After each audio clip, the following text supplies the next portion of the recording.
Afghan President Ashraf Ghani offered talks without preconditions with the Taliban insurgents last month, in what was seen by U.S. officials as a major overture from Kabul.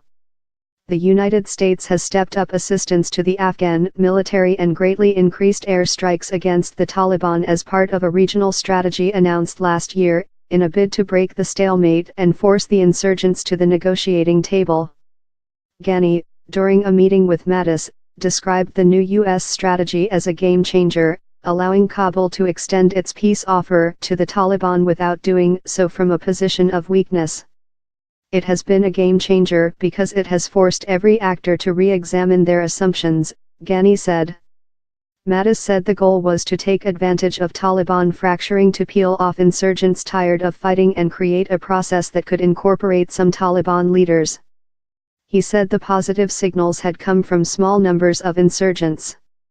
We've had some groups of Taliban, small groups, who have either started to come over or expressed an interest in talking, Mattis said. In other words, it may not be that the whole Taliban comes over in one fell swoop. That may be a bridge too far to expect.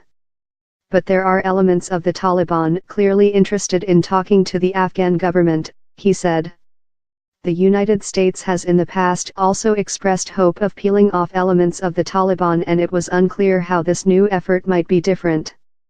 Western diplomats and officials in Kabul say contacts involving intermediaries have been underway with the aim of agreeing on ground rules and potential areas of discussion for possible talks with at least some elements in the Taliban.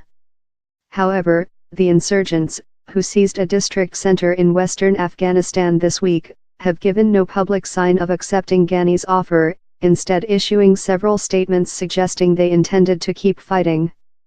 Pressure on Pakistan. While the United States has been stepping up battlefield pressure, Afghanistan's international partners have sought to build diplomatic support from neighboring countries to push the militants to the negotiating table.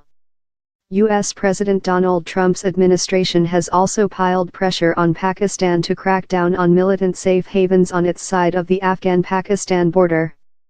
Mattis said he had seen some positive indications from Islamabad, noting some Pakistani military operations along the border.